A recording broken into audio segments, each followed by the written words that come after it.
Hello, future Boilermakers, and welcome to our YouTube live broadcast for the School of Construction Management Technology in the Polytechnic Institute of Purdue University. Congratulations to our student viewers who've been admitted to one of our majors here in this school. We are so glad you could join us tonight for our panel discussion to give you some more insight and information about the school. We have several faculty members, an academic advisor, and some current students with us here tonight. They're going to be our panelists, and we'll have them introduce themselves here in a minute. But we also have several topics and questions that we will ask them to give some information. But we also want to know what you want to know. So you can submit some questions to us via the YouTube chat window by signing into your Google account and type them in. I'll be watching that chat as well as our technical director, John. So we'll be monitoring that and responding to those questions, as well as pulling those questions out to direct them to the panelists as well. If we don't get to your question tonight, please feel free to send us an email at techrecruit@purdue.edu, and we'll respond later on when we see those emails. So with that, I'll have our panelists introduce themselves with their name, their position in the college, and for the faculty members, a little bit about the courses they teach as well. So we'll start with Anthony. Sure, thanks, Ryan. So my name is Anthony Sparkling. I'm an assistant professor here in the School of Construction Management Technology. I mainly teach a lot of our mechanical electrical content because of my background, but I'm involved at the 100 level, so the introductory to construction management level, all the way up through some of our more junior level coursework. So I'm glad to be here with you. Great, thank you. Next up is Gloribel. Good evening. My name is Gloribel Rosales-Burdin. I am the academic advisor for our wonderful CMC. Awesome, thank you. Next up, Isabel. Hi, I'm Isabel. I'm a freshman here at Purdue, and I'm majoring in construction management technology with a minor in building information modeling. And I'm a student ambassador. Great, thank you. Next up, Luciana. Hi everyone, my name is Luciana Debs and I'm a faculty here in the construction management technology. And I teach more on the design related, even though this is construction, my background in design, so you'll get a little more design exposure. So I teach more on the senior level in construction management, but we do have a second major, so design and construction integration. So if you're coming in for that, you're going to see me earlier on in our studio classes. Great, thank you. Next up, Mark. Good evening, everyone. My name is Mark Zimpfer. I'm an assistant professor of practice. I teach pretty much at every grade level, freshman through senior. My primary responsibilities are the residential concentration and the senior capstone course. Okay, good. And then Orlando. Hi there, everyone. My name is Orlando Hernandez. I'm a junior in construction management technology. I also have a minor in computer graphics technology. And I also wanted to just say one last time, for real, congratulations to everyone who got admitted into Purdue. That's a big leap. Okay, and last but certainly not least, Z. Hello, good evening, everyone. My name is Z. Torbica. I am head and professor at the School of Construction Management Technology. I don't teach that many. Here and there, I step up and do a few lectures here and there, like I did last week for global construction session. But my main job is really administration of the school, and congratulations for being admitted to Purdue, and we look forward to seeing you soon. All right, excellent. And Z, we're actually going to stick with you for this first question. Could you kind of just give us the details of what the goals of the majors are in the school? And in other words, what do we expect our graduates to be able to do once they graduate? What are they prepared to do? And we'll get into more of the specifics of how we do that. Just kind of the overall picture of this school and the approach that we take. Certainly. So basically, the undergraduate program in construction management technology teaches our students fundamentals that applicable to almost any type of job that you can see in what we call a construction industry, which is very broad term. So we do mostly, it's about foundations, things like estimating, scheduling, where you need to come up with the cost of the project, scheduling issues, how you do that, project management issues, basically getting job done by people, how you arrange and how you organize jobs. And we go into different areas, more deeper into depth, like construction, mechanical and electrical systems, or residential construction, or commercial construction. But there it's a blend of a variety of topics. But what is more important is at the end of the process, once you get your degree, what we like to say to our students is that you are ready to start your career in almost any type of construction company, in any geographical location in the United States or abroad, and almost any type of work. So this is not just building or residential. You might go, and I'm just using it as an example, you might join a company that is building dams, if this is what you want. And after a few years, of course, with the help of that company and mentoring of that company, you can develop in the first class professional. But beyond just purely construction companies, you can work in real estate, let's say development companies. You can work for US Corps of Engineers, which is government agency, as a matter of fact, the largest construction management company in the world.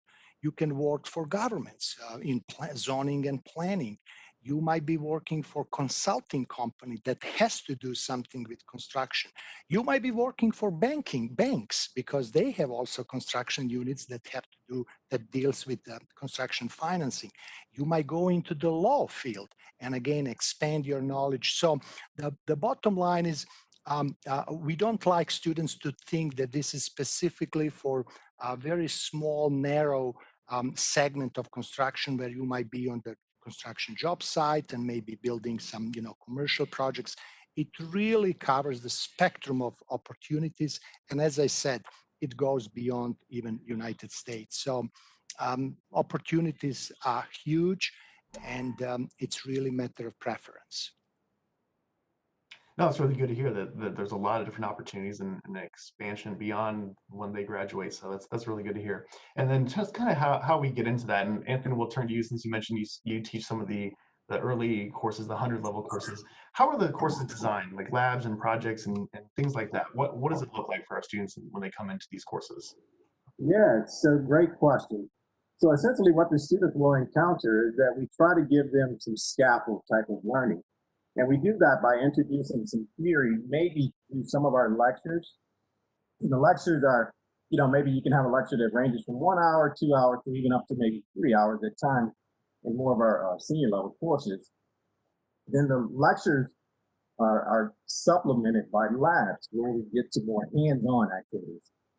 Now, my colleague, Professor Zimpfer, who's on here, he can speak to maybe we do some things with building structures, we build a steel structure, and it's really to solidify what we're teaching in the lecture setting so that they can apply the skills. Kind of more enriching experience for them, as opposed to just looking at a textbook. We try to give them these active approaches to learning so that, it stimulates this experiential type of learning for students. So we enjoy it. It's very hands-on. Well, I think that just perfectly plays into the tagline, more or less, for the Polytechnic: hands-on education for real-world success. So that works well. And Mark, you want to just follow up behind and kind of go into a little bit more detail about what are those structures that you're working on with our students here? Yeah, absolutely. Thanks, Ryan, and thanks, Anthony. We like to, maybe start with the students where, that they're doing a reading outside of class or a video. Then we get into the lecture. Then as we move from the lecture into the lab, this will be the second or third time they're absorbing this material. So in our, we're very fortunate to have a great construction lab with a crane. So in that particular lab, especially in the 150 course, a freshman course, we build 2 wood frame constructions, essentially tiny houses. But it's a way to actually put your hands on the material, think about the concepts that we've learned, work on your management skills, because you're working with your fellow students. We work on a little bit of teamwork and communication, conflict resolution. That's all kind of the growth of being on the lab floor. And as the semester goes, those structures will come down, and then we'll turn around and build a 2-story steel structure, because those are the kind of 2 primary mediums that we'll use out in the field: wood, steel, concrete. We even get to lay a few concrete blocks and mix up some mortar. And it's not to become a skilled trades. It's to learn and solidify some of the concepts that we may have read about, or that we're getting ready to learn how to do a material takeoff. It's a lot easier to think about those things when you've touched the material and had to place the material and work your way through it. So that's what makes the labs a very unique part of our program. I think that's good that they go from hearing about it to then actually doing it. And I'm going to turn it over to Isabel, since she's a current freshman right now. How's that working for you? Have you enjoyed that type of experience so far in the courses you're taking?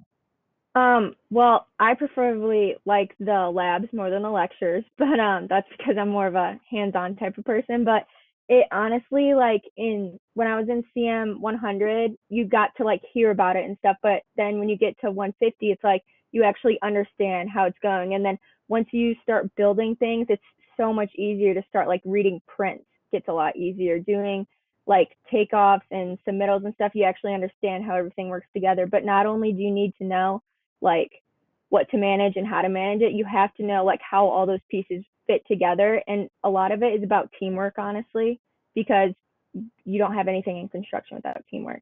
So. All right, very good. And Orlando, you're a little bit further along in your program. What are some of the courses you've taken recently, and kind of the projects you worked on as well with those? Yeah, no, most definitely. I mean, after 150, it just continues to pretty much be the same, like the same. I'm taking last semester I took CM 300 and currently CM 350.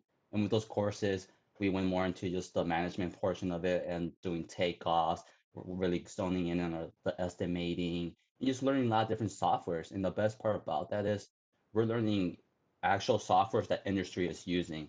Like I've had 3 internships already, and through every single internship, I've learned everything from class I've been able to apply to every internship.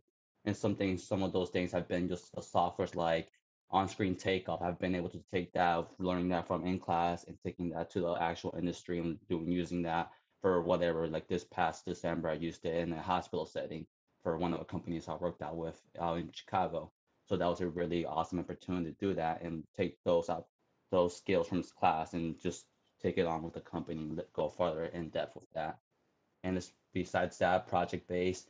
I like to think that most of my classes are project based, and I would like to say it's like 4 projects per semester. And every project has been really nice to work on, because sometimes some students might say it's repetitive and stuff, but like I really enjoy it because, like Mark mentioned earlier on, some of these things you'll watch a video, then do a lecture, then do the lab, reinforcing all this learning, all the different techniques that we learn and methods. And that's what I loved about all these projects, because I learned more about myself just from the teammate aspect, how I work with different teammates and just different perspectives of how to take on my teammates' perspectives and work with them together to finish a project. And some of these projects we work on are very similar to the industry, such as, example, doing a takeoff for a concrete foundation that we did, or a whole project, or her CM 300 last year, it was working on a project out of Utah. And we had 4 different projects, and each project was based on that same project out of Utah. And it was just a build on from the first part, project 1, estimating, project 2, doing more of a structural analysis, and then, just going on and on. And it was really neat to do that. And I've enjoyed the experience for that. No, it's good. I think it kind of goes back to what Anthony was mentioning, the scaffolding, like the building on what you were learning from prior, keep it and going to the next level. So that's great. And Luciana, you're more involved with our design and construction integration major. Could you give us just some examples of how's that different? What do you go into a little bit more in depth with that major for us? Sure. So both are construction majors. The difference with the design construction integration is that you get a little bit more sense of what happens in the design side. So our students there are some other differences, but essentially there are 2 design studios where they actually work as the designers. But not only just understanding, the whole goal is understanding the design process, and how to add value to your client. So the students in their first design studio, what they do is that they interview each other and they propose a plan for each other. And the thing is, it's a small home, so they have to work out with the client to, you know, adjust expectations. In the second one, we deal with more high efficient buildings, so they get a lot of applied physics, right? So they understand a little more about the effects of wind and the effects of sun and how to use that. And so the whole goal is just to experiment from a design standpoint how that affects construction, because essentially at the end they're still doing estimates, they're still trying to understand constructability of those. So this is kind of a little the twist of the major design and construction integration. All right, cool. And Orlando mentioned some of the software that he's experiencing. Luciana, stick with you. Are there some specific softwares that programs that our students are learning in this program, or just in general within the school as well? Sure. So I'll mention some first from the design and construction integration. There is specific to those. We do use SketchUp, which for those in the design world, they know a little bit more as for sketching, 3D sketching. Then Revit. So I guess our students can talk a lot more about that if they're doing the BIM minor. So it's really major in industry. We do some energy analysis. We use something called Sapphira. And we also use rendering engines, so to make those images, like the sales image, look really like realistic images. So we use those. And in the construction management, I'll just name a few that we know. So I still use Revit with the construction students when they get to the capstone program. They use Excel basic. Everybody needs to know that. If you don't, we can help you with it, certainly. And then I think we're using Asta for scheduling. What else? There are several others, and I know Anthony actually he uses a lot specifically to MEP that he definitely can talk more about. Yes, absolutely. So in addition to just MEP, though, we use different software like for project administration. So there's one called Procore, there's another called PlanGrid.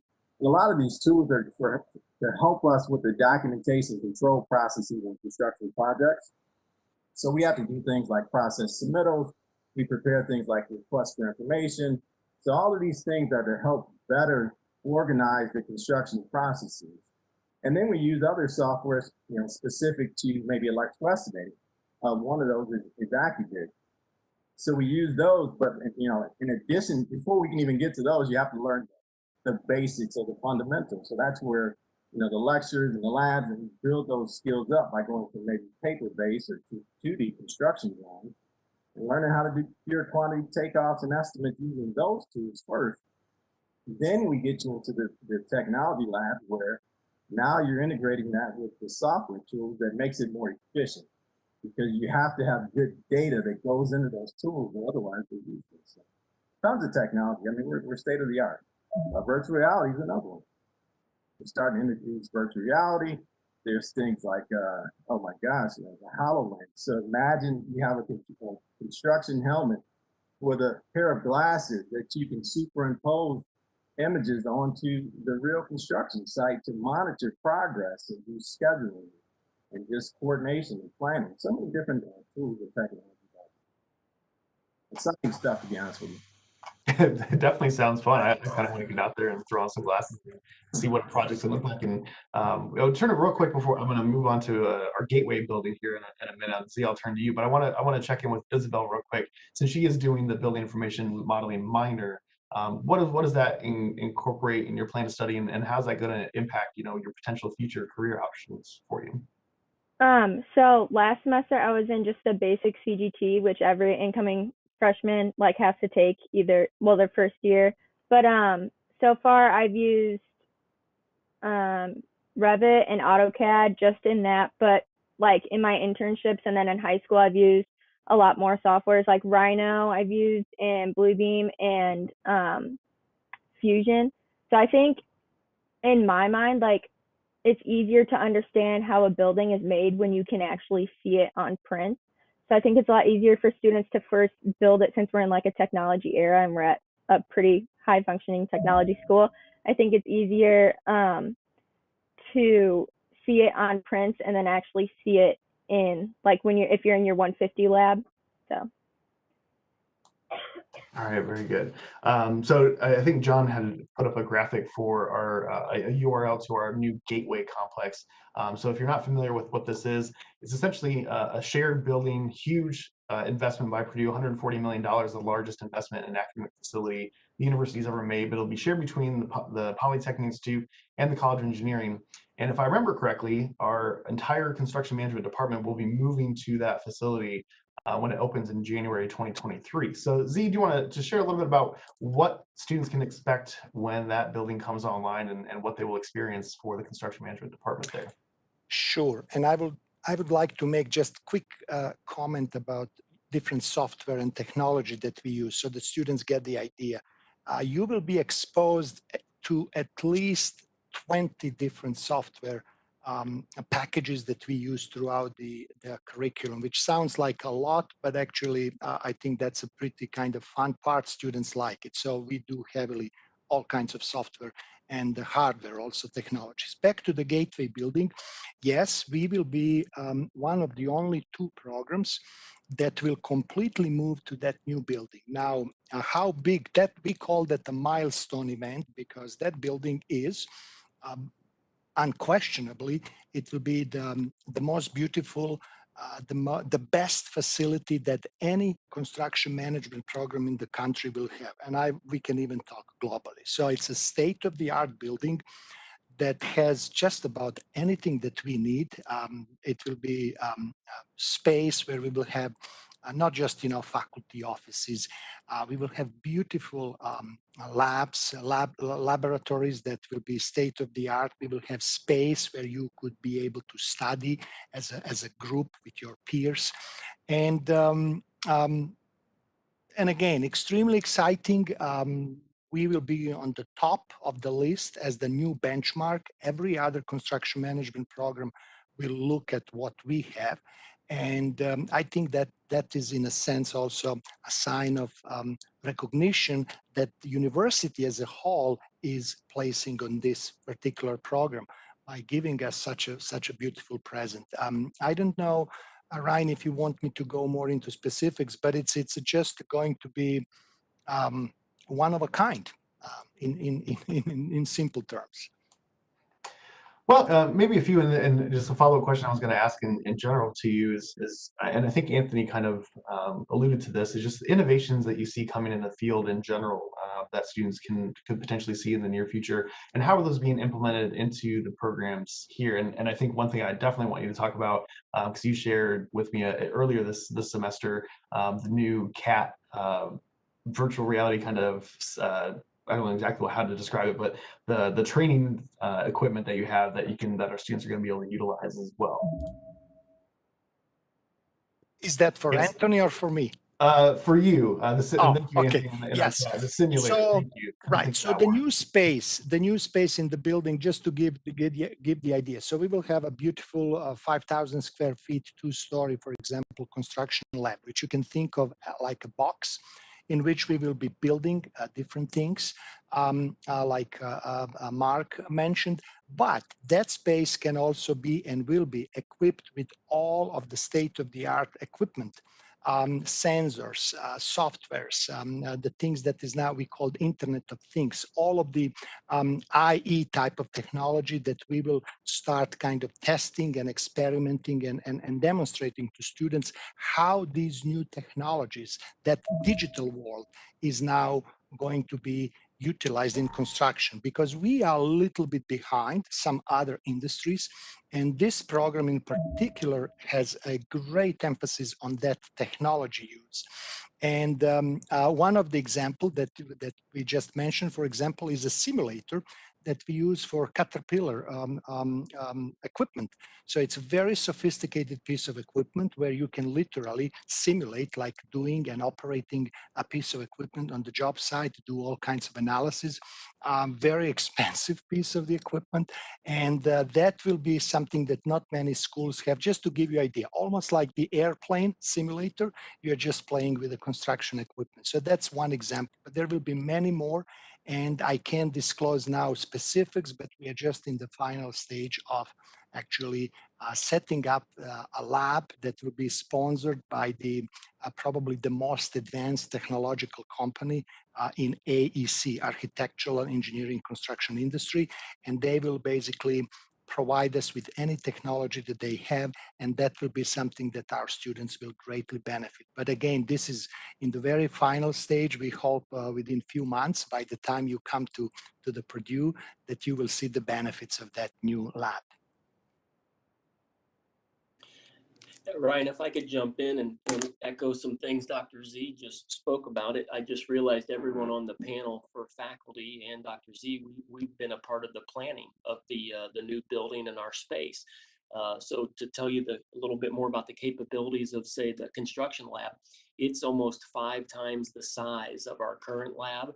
And we talked about building 2 little tiny houses. The new lab will be able to have 6 houses up at the same time. We'll be able to take 2 down and build the steel structure.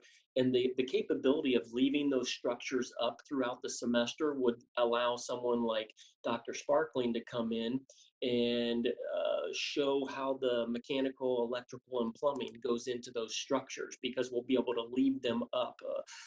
Dr. Debs would be able to come in and run a blower door test to talk about soundness to the envelope of the building. We just have so many exciting things that'll happen with that new building, and being able to bring in those technology pieces. Before we send our students up on the steel structure, we can do virtual reality fall training that another one of our faculty members has developed for OSHA. So you can actually put on the goggles, get into the simulation room, and practice putting on your harness and how you tie off on the anchor points building before you get into the steel structure, and you can do it all in VR. So we're very excited. We have some of those pieces in place, but obviously the new building is going to expand our capabilities a great deal. Mark, don't forget to mention it's the most prominent space in the building. It's on the first floor as soon as you walk in. Glazing, I mean, it stands out. So we're getting like the prime real estate in this facility. I think that's pretty important. I think you're absolutely right. When we build out in the real world, our construction sites are on display. So now our lab is going to be completely on display to everyone coming and going from the building, and that's the way we like it. Construction is a big process. Everybody's interested in it, so it's really cool that our lab is going to kind of showcase that. So the same thing. No, I think that'll be fun and a really good way to, like you said, showcase what our students are doing and how they're learning, and maybe get some extra interest from other students around the college as well. And then Mark, I want to stick with you for one last question before I turn it over to Gloribel to get some advising information. You mentioned you're kind of involved with the senior capstone part of our program here. Could you go into a little bit of detail what that means and how our students get involved with that? Yeah, absolutely. So our last year in the program, it's 400 and 450 are the course numbers.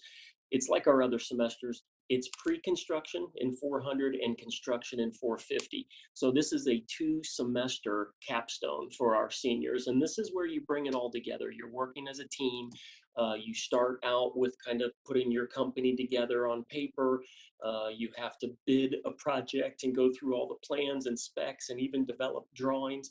And then you present in front of industry judges at the end of the semester, and they decide whether you receive the bid, right, on the job. Do we win the bid, and are we going to go build that project? So as they move into the second semester of their capstone project, that's where we start to run the project on paper. And as we know in construction, we deal with a lot of unforeseen conditions, weather and delays in materials, things on that nature.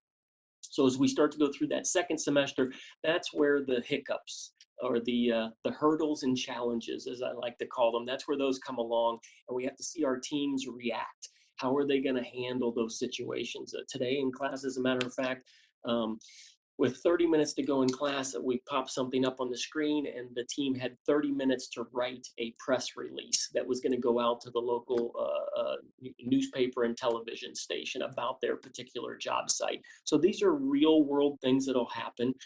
We have plenty of industry speakers come into class. Next week, we have one of our alums is coming into class and gonna talk to the seniors about doing a helicopter lift on a job site when we need to use the big helicopters to bring in equipment and set it on, say, the roof of a structure. So this is something that he's very skilled in. So we'll bring in him to be our guest speaker for that session. So we're really trying to make sure that our seniors, when they walk out the door, as Dr. Z said earlier, they are ready to go. They are ready to run work. And that means understanding construction, but they're also good communicators. They're good problem solvers. They're good at teamwork. And that's what Capstone is all about, bringing all those final pieces together. That's great. I think that I've always heard the dean of the Polytechnic, Dean Bertolini, talk about the T-shaped individual, and I think what you're talking about really plays into that. The construction knowledge, and then the teamwork, the management, the soft skills, if you will, really go into that. So that's good to get that full experience there. All right, so Gloribel, we'll turn to you, one of our academic advisors here in the department. Could you just give a quick rundown of how Virtual STAR will work for our students and what to expect when they go through that registration process with you? Yeah, absolutely. So first, of course, for recruiting, Ryne's office will reach out to you all to give you communication on the V-STAR and setting up what process you have to go through in Brightspace. Once the orientation, I guess, portion of it is completed, then you get to meet with one of our wonderful academic advisors. You get to set up an appointment with us. There's currently two of us, Danielle Gilbert and myself, Gloribel Rosales-Burdin. We love having our students with us. We try to have, sometimes we'll have group advising sessions, but because we are a smallish department, we do get to have the pleasure of individually meeting with each of our students, which is awesome, because that gives us an extra opportunity to create those relationships. Actually, Orlando is one of my students. I believe Isabel is Danielle's. I mean, to speak to Orlando, I'm sorry, Isabel, I don't know you very well, but Orlando's a great student. Him and I, most of our appointments are really just, how are you doing?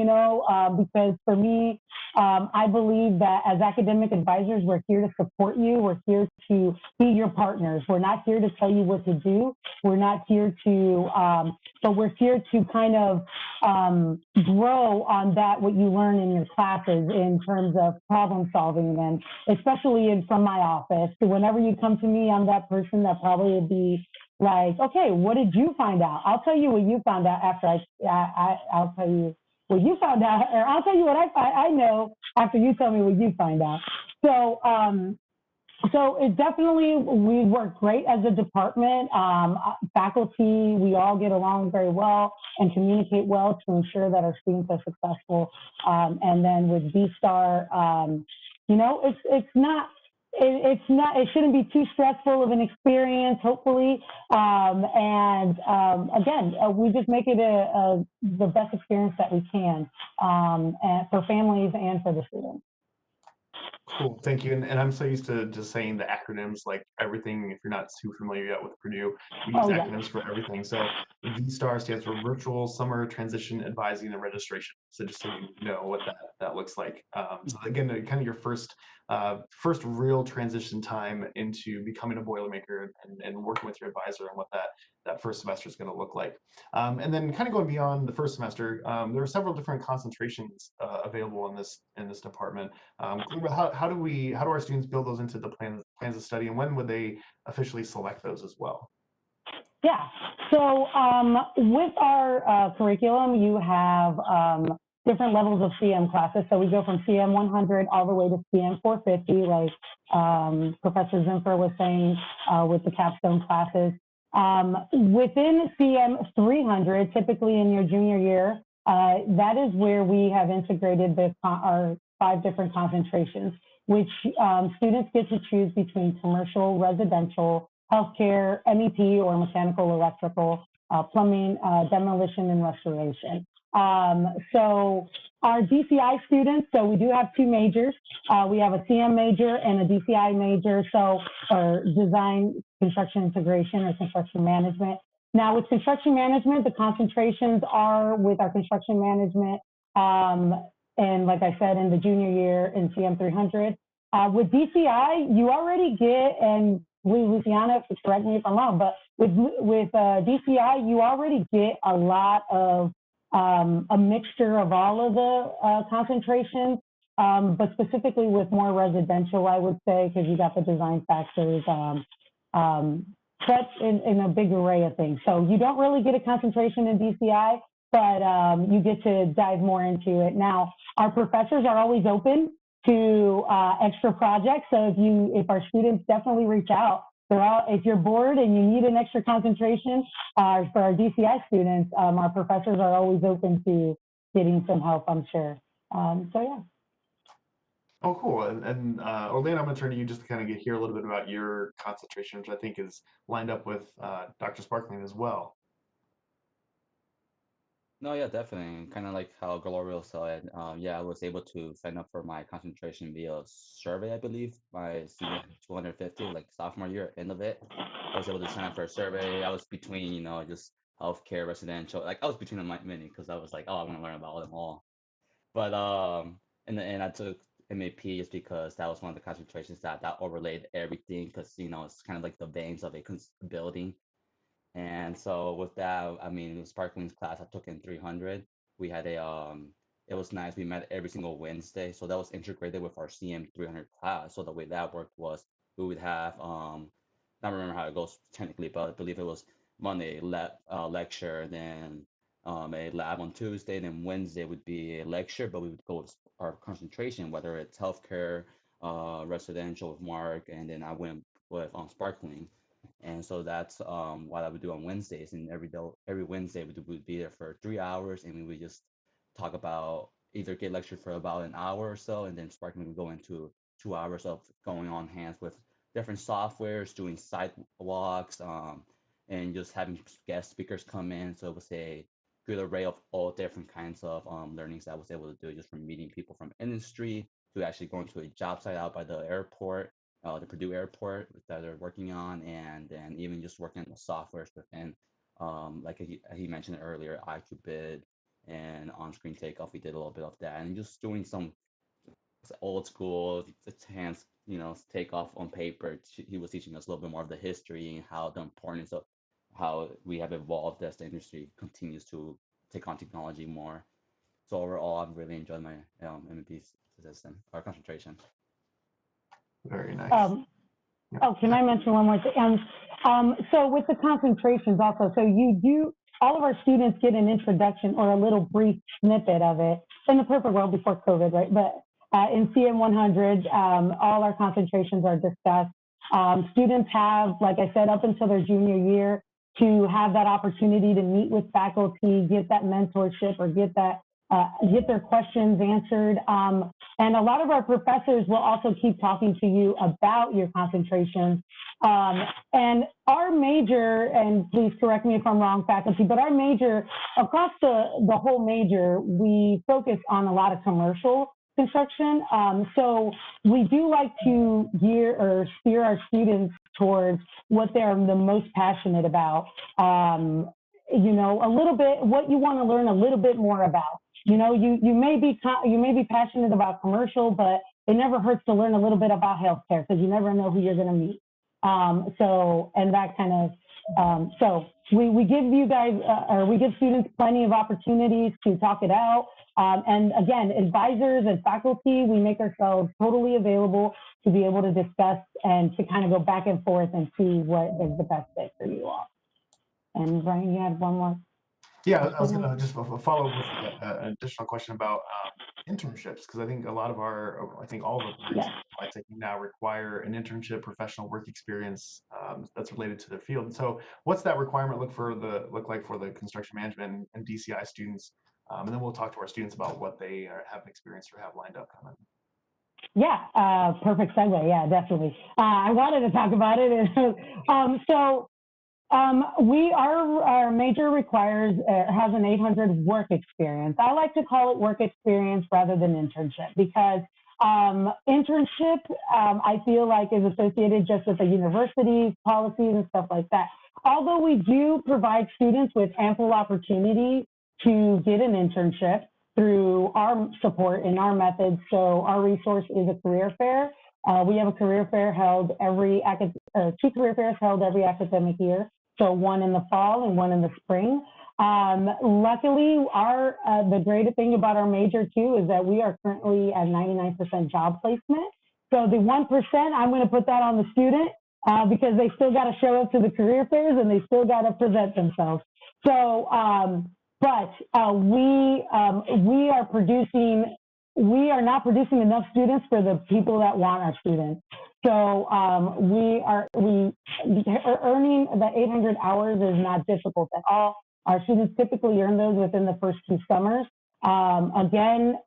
We do great and focus a lot on communication and making sure that our students understand the importance of finding placement and how to speak with companies, how to network with companies, how to just develop and grow both personally and professionally to become, good representation of Boilermakers for sure. Oh, that's really good. And Z, just real quick, just about the career fairs, how many companies do we typically see come into those career fairs for this department? So I'm talking about pre-COVID. So just to give you an idea, so fall 2019, that was the last semester before we get into the COVID, we had 196 companies that visited Purdue specifically for construction management majors. Now, to put that in the context, this is by far the largest number of companies attending any construction management job fair in the country. And I would also probably argue there are very few other majors of any type where you can have, say, 200 companies coming specifically to recruit out of group of maybe 85 or let's say 100 graduates that we are producing annually, but even less in the semester. So the bottom line is we got few companies per each student, so to speak. So that is trademark of Purdue. Our graduates are extremely sought after by industry, like Gloribel said. The job placement, as we call, or the ratio of people finding job immediately or within a few months after graduation is practically 100%. So, if the past is the prediction for the future, we can predict that all of you will be pretty much safe once you are ready to go out in industry as far as the finding jobs. No, I think that's good. I think just my first few years in this role in the Polytechnic, it was 100%. I think just this last year was the first time it went down under there, but I think we'll get it back up again. And Gloribel, you want to add something else real quick? Yeah, Luciana made a good point. And just to be clear, the work experience requirement is for both majors, both CM and GCI. Just to add a little bit more to it, just to put it a little more in perspective, yeah, before COVID, so he said, 189, 190 companies, and we only had 70 graduates. So, and that's how these companies are looking for our students. They're willing to show up for 70 of our graduates, and more, obviously, all of our students. But I can tell you, they're offering jobs to our juniors. Like come to me. So definitely. Like I said, the 1% definitely is only on the student's effort. And if I may add just something more, because I mean the career fair is a great point of pride for us. Students can find either job positions or internships across the United States. If they want smaller companies, they can find smaller companies. If they want large companies, we have large companies. If they want residential, they can find residential, subcontractors, MEP, mechanical. There is just whatever you like related to construction, you can find in that career fair, which is amazing. And now I have to jump in on the career fair. It just keeps going. Now, I think one of the coolest things about the career fair is when you walk the aisles, and the students can talk about this, is how many people, employees of the companies that are there to recruit, how many of them are wearing a Purdue pin or boiler up. There's a lot of Purdue CMT people out in industry, and they love to come back and be a part of the recruiting effort, you know, and hiring our students. So it's so neat to see the reach of the Purdue program at an event like the career fair. Very good. And real quick, we got a question from the chat. Luciana, I want to see if you can answer. How many current students do we have in the DCI major right now? So I know it's a new major for us. I think we just really started offering it for this current year, but Our recruit Gloribel's help, I think we had about 10 in like juniors and seniors, but we have quite a bit of incoming ones. So Gloribel, can you help me a little bit?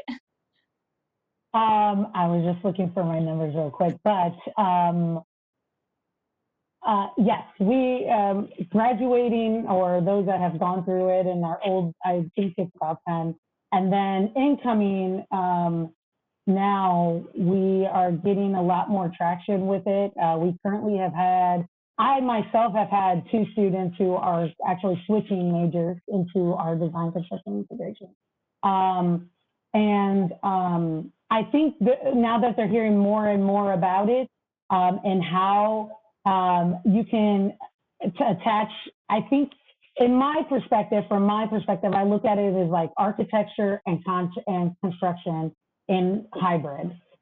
So that's, and then the design factor. So that I think is attracting a lot of people, and that and HGTV, right? But yes, let me, I can get you an exact, Yes. but yeah, I mean, it's growing for sure. Yeah, just to give, the thing is we had, this major was open and then we closed to restructure it a bit. So that's why there is not a lot of students, but now we're back full force and hoping to graduate just enough, you know, more than enough students very soon. I mean, we already had 3 graduated last fall and I think 3 now. So we have 6 graduating, right? Yes. 3 and 3. Yes. Yes. Very interesting. all right, And we excellent. have a few coming in. So. All right, thanks for that info. Appreciate it. And real quick, I want to turn to the students just to wrap up our internship talk. Isabel, you said you have an internship coming up this summer, and then we'll turn to Orlando just to hear about some of the experiences you've had as well. Yeah, so I had an internship last summer when I started at a company called Crown Core Inc. They do like commercial sheet metal and curtain wall hanging. And last summer was like my first real job, I guess. But they teach you so much there. Like I knew what submittals were, what RFIs were, how to do like handwritten takeoffs and all of that just before I had come into my first year at Purdue, which was extremely exciting because in CM 100, I already knew like a lot of the things that we were learning. So it was a lot easier to I learned how to read prints and everything. It was a lot easier to do that. And then this past winter break, I had the same internship and I was like on a job site the entire time in DeKalb, Illinois, which I got to see only for like 2 months, but still the progress that just 2 months of a construction site makes when you see it from like the ground up is amazing. And then I have it with the same company this upcoming summer. So, and I learned all like the softwares that I know, like OST, I know we use, and you just get a lot of hands-on experience with everything. So. Yeah, and I'll go ahead and hop in now on that. Thank you, Isabel. And kind of similar to Isabel, honestly. And one thing that I wanted to echo really quickly on was just the career fair and leading up to the internship was something that Dr. Z and Mark both said is just the extent of the Purdue name and how far that goes. Literally every company I've worked with, even before I even got to Purdue, for my first internship was actually before I got to Purdue in my home city with a company called Ancon. And even there was Purdue graduates within that program. The only reason I got that internship and that work experience before Purdue was because I was able to just mention to one of my people I knew. He was the president of the company. He was my coach for track and field too. I just mentioned that I'm going to Purdue. He's like, oh, I went to Purdue for construction management. And then he said, oh, his superintendents went to Purdue for construction management. So he able that little, just the name itself brings so much weight and is able to use that name and go out to the industry, for example. And like Mark said, honestly, like every company I've worked with have had some Purdue graduate there, whether it's and some CEOs up there, some superintendents, project managers, and I've met a lot of Purdue grads throughout my time in internships and just out in the field, just talking to random people. But with that, I mean, like I mentioned, so my first internship, I was fortunate enough to get one in my hometown, and that was before college. So it was, I got to work on a apartment complex and got to see a lot of the blueprint reading, which set me up really well for my first year at college, which was nice too. Like Isabel mentioned earlier, I'm glad which you are. You've been able to learn all about blueprint reading and just learn a lot of the basic fundamentals of just the basic stepping stones of how construction the process goes from pre-planning to construction and then close out. And then after my freshman year, I was able to land an internship with Web Core Builders out in San Francisco. And obviously, that was a beautiful time. The company, and that's one thing I want to mention, companies are very willing to work with you just in your financial situation. They paid for my rent out there. They paid for my transportation. They give me stipend for transportation, mobile device. And then as above that, I also got my weekly paycheck. So that goes to show you how far these companies just want these Purdue graduates to come work with them. And that was something that was very amazing to see, just how my first time my eyes opened up. I'm like, wow, they're really just throwing all this money at me. I'm like, okay, this is great, right? And the best part was I got to learn so much more within those different take all my learning from just my freshman year and apply that into the industry. Like I said, I was in pre-planning on that project, on a 10-year project. It was 2 years into what's it called, pre-planning already. I was just finalizing pre-planning going into mobilization on the biodigester for San Francisco that controls 80% of San Francisco's biosolids, well, poop in other words. But yeah, so that was really cool. And then this past year, with COVID and everything, I actually had my internship moved from the summer to this December. And that just goes to show the company was able to work with the student and myself, to say, hey, we don't want to take on too many students right now for the summer. We're going to take half the interns for the summer and then the other half for the long break that we had, which was 2 months, and December, which was this past December. So I was able to work out in Chicago with Michula Construction. That was, again, it was a beautiful experience. And like I mentioned, met a lot of people who knew a lot of professors within the program and also just came to Purdue themselves. And then again, I got to apply all my learning into that internship and go more in depth about that stuff, learning more about the project costs and accounting, how we do purchase orders, to just using the softwares like Procore, like Sparkling mentioned earlier, just a manager software. So it was really neat to just be able to take all these different learning experiences and use them in my internships.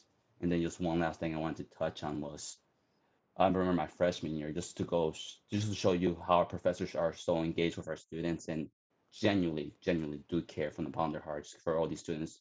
I remember my freshman year, fall semester, I was able to land my internship, but there were some students who weren't able to. And I remember one time in CM 150 for spring semester, we had two career fairs, fall and spring, and spring semester came around, and after the career fair, I remember just sitting in class, and Scott, and who was no longer with us, and Mark, who was actually there, he was the one who said it.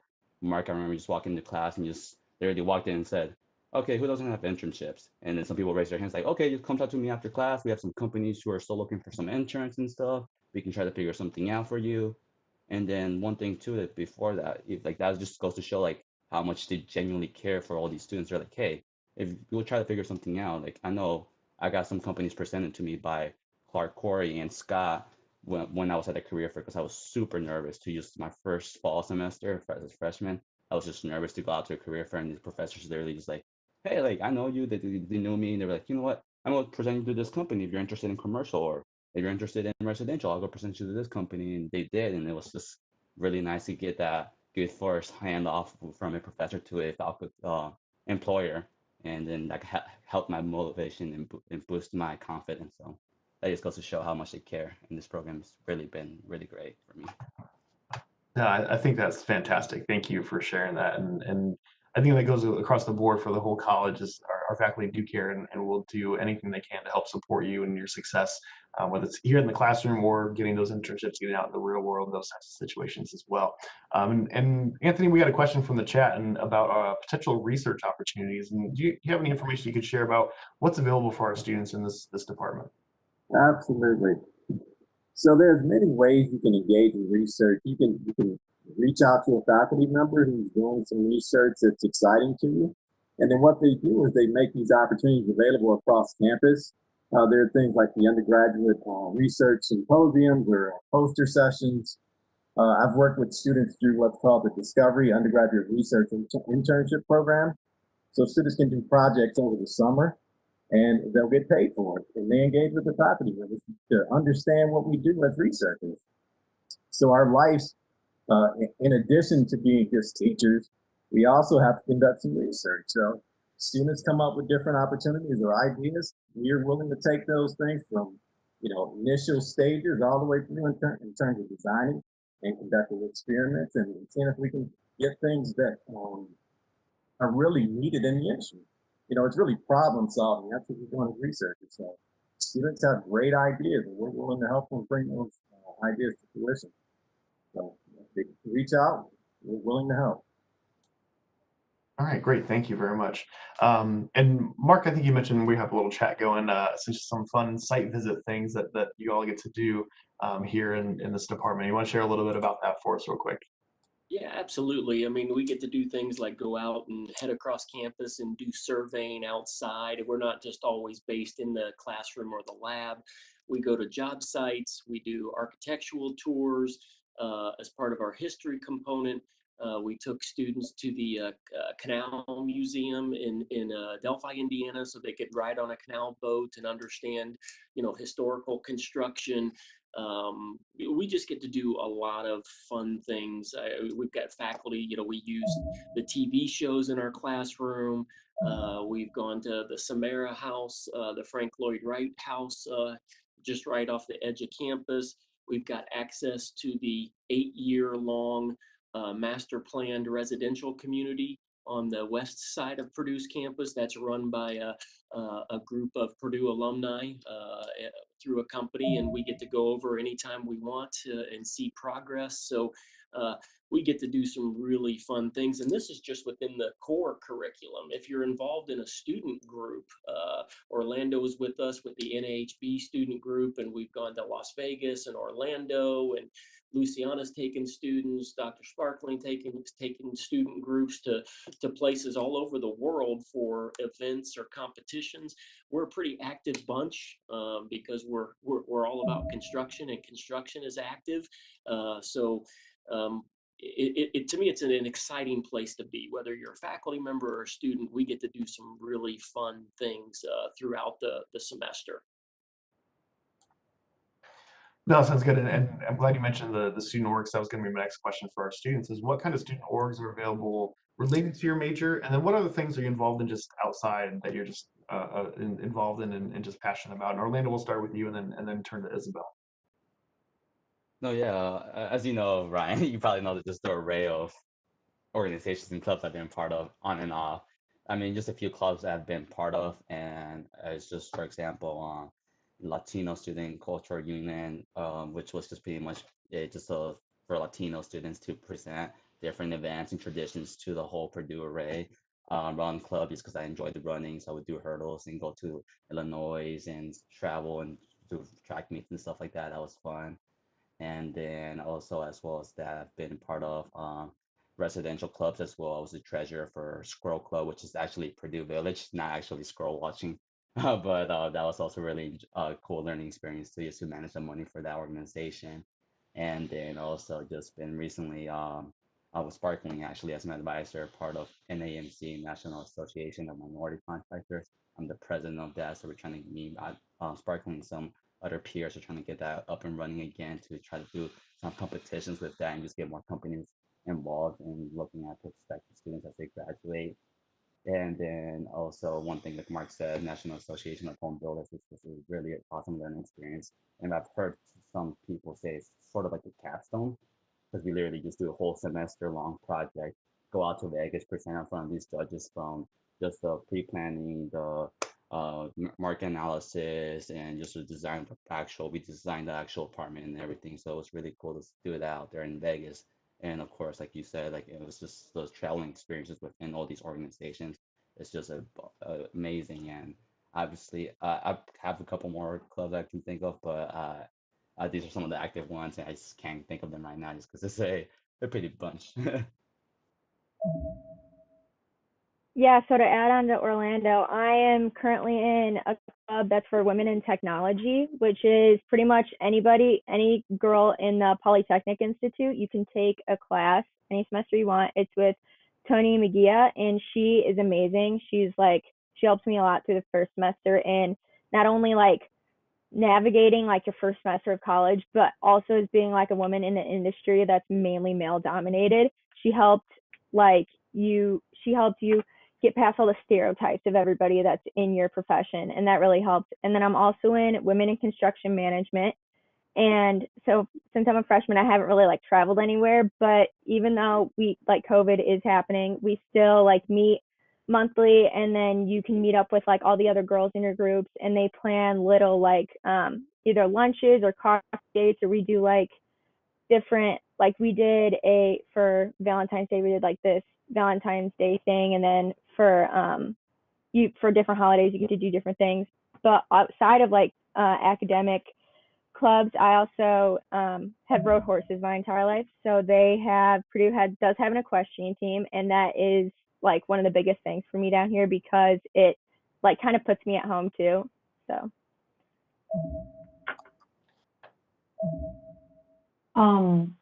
and I would like to mention, from the advisor perspective, that for some of these student orgs, you can actually earn some credit. So our plan of study, well, the CM, I should say, the CM plan of study has about currently 11 credits of free electives that we can use if you participate in competitions. So I believe NAHB has one, ABC maybe? Who else? So the National Electrical Contractors Association? Yeah, and NICA, yep. So And the healthcare. And the healthcare, yep. So if students participate in the student organizations, you can earn up to 2 credits for every competition that you earn. So that is great because not only do you get the experience to research, you get to compete, you get to be with fellow students. I mean, you get 2 free credits out of it as well. So, and you can do it every time that you compete. So just wanted to throw it out there. Yeah, and Luciana, you said you want to add something as well? Yeah, just so we have all these competitions that are related with student orgs, but we also have some that are not, but they're still related with construction. We've done a few, for example, DBIA, so Design Building Institute of America, and we've done the solar decathlon, and those are really fun because they involve usually students from construction, sometimes DCI students as well, but also we collaborate with engineering, we collaborate with CGT students, we collaborate with interior designers. So we kind of try to bring all of that knowledge about just the whole AEC, so architecture, engineering, and construction industry together in those competitions.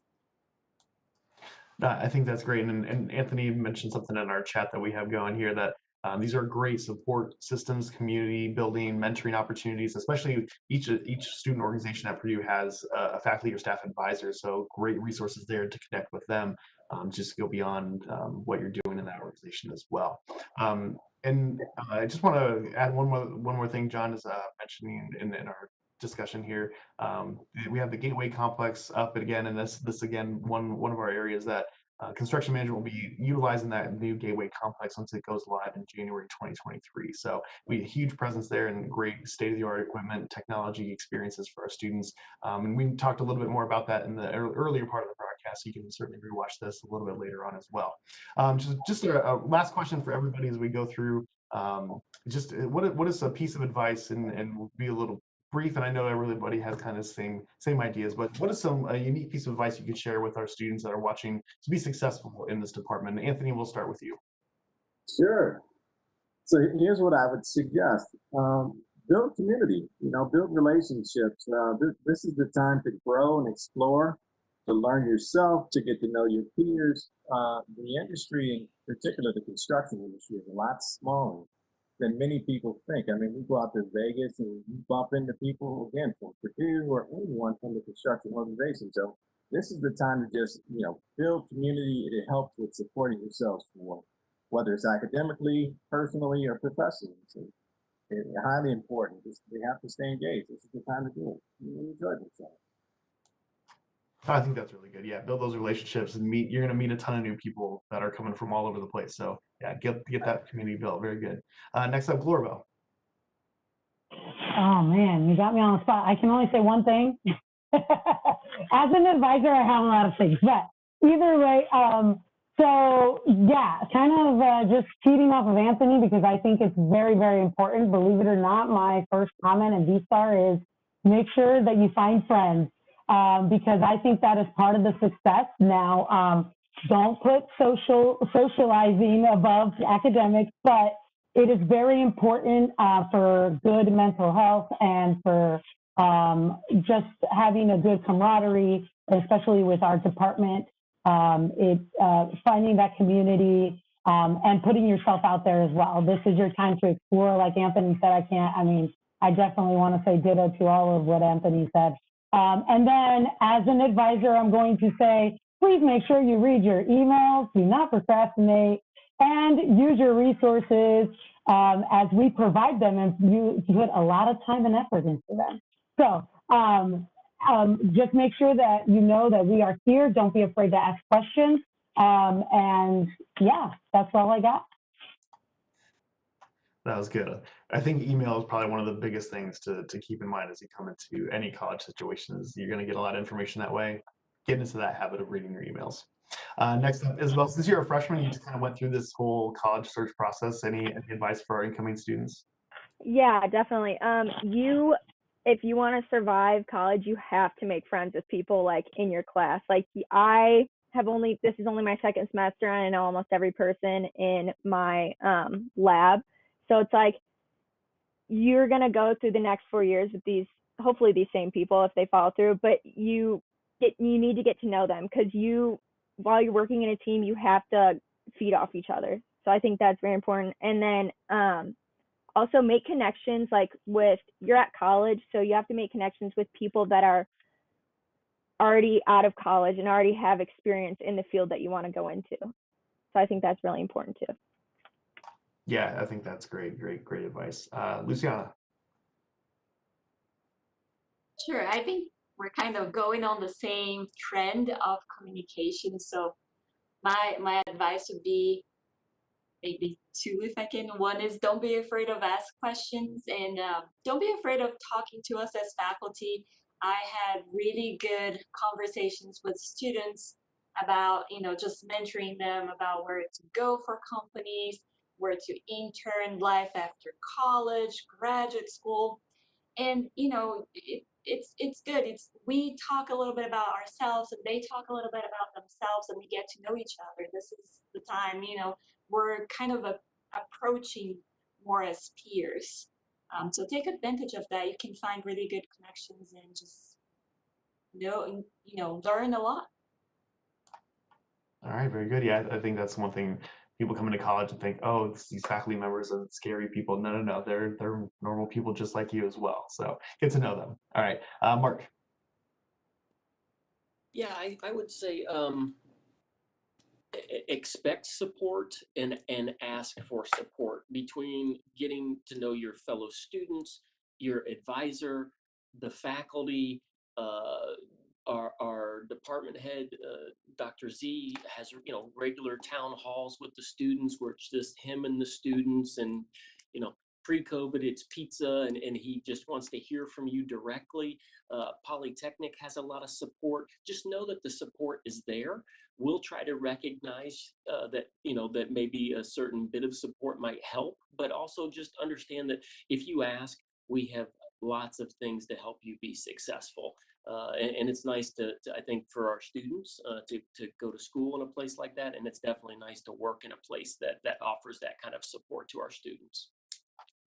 Yeah, just kind of build on that. Obviously, faculty members, the ones teaching your classes, but then we have academic student coaches, and part of our best program, Building Excellence for Students in Technology. We have some tutoring options as well for math and physics. There's the Academic Success Center on campus, which provides supplemental instruction. We have BCM mentors. We have a lot of different ways to get connected and find support, not only academically, but just emotionally as well. There's CAPS on campus, counseling and psychological services, our Purdue Health Center. There's support for anything you might need here at the university. So yeah, reach out and go get those resources. And then Orlando. Yeah, no, definitely. I mean, as everyone echoed, the biggest thing is networking, right? Definitely do that. I mean, everyone really went into that, so I'll do something completely different, which was get uncomfortable. My whole college experience, I've just tried to do things that put me in an uncomfortable position, and not for the purpose of like, oh, I'm gonna be uncomfortable, I'm weird like that. No, it's just for the aspect of like, you just learn, you meet new people. I've always been a shy person to meet new people because you don't know how to communicate with them. Just go try new clubs, go try new events, go to VCM mentors, even though you feel a little weird, like, oh, whatever, or go to an organization call out. Just even if you're like, I'm not sure about it, might be the best moment you've ever done. For example, for me, NAHB, one of my favorite moments. I was like, I don't know about that.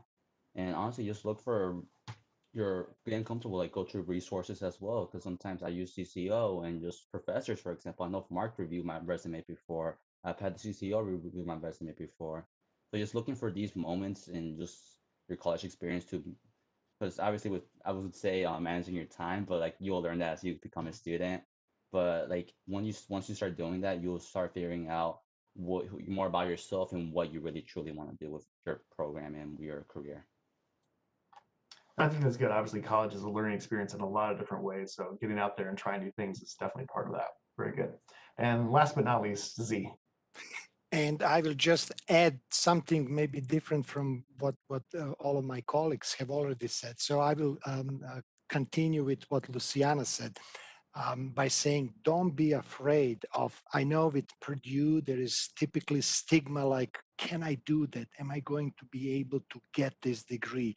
Oh my gosh, this is Purdue. You have everything in place to succeed at this school. If you do your best and do, reasonably, don't fall behind. With the help of your professors, we can tell you that you will definitely succeed and you will be ready for anything in your professional career. And I personally think, and probably share, all of my colleagues share with that, you will never regret making that decision to join a Purdue. So good luck, and you'll be fine. Awesome. Thank you. And I think one thing that was kind of surprising no one mentioned, go to class. That's probably one of the biggest ones.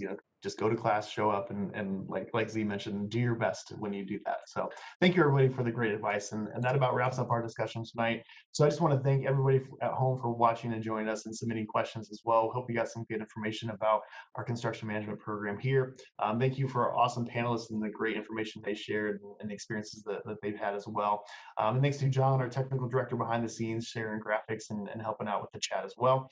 As I mentioned before, you can send us some emails if you have any additional questions to techrecruit@purdue.edu. We'll follow up with you about anything you want to know about the department, your major, the Polytechnic, or Purdue overall. If you haven't already joined us for one of our student or admitted student sessions, we have some of those coming up, as well as student-to-student chats. You can hear directly from some more students as well. So go to our admitted student page. You can find all those different options. Coming up on April 13th, we have a student life-focused YouTube broadcast for all of our majors in the Polytechnic. So join us for that to get a little more insight of what it's like to be a student here at Purdue. So again, all that information is on our admitted student page. And you can also watch this broadcast again. Go to polytechnic.purdue.edu/live. You can watch this broadcast and some other ones that we've had in the past as well. So just a quick reminder as well, the deadline to accept your offer of admission is May 1st. So get all that information, join us for all these different events and activities, and then go ahead and accept that offer by May 1st. So once again, thank you for joining us. Have a great rest of your night, and boiler up.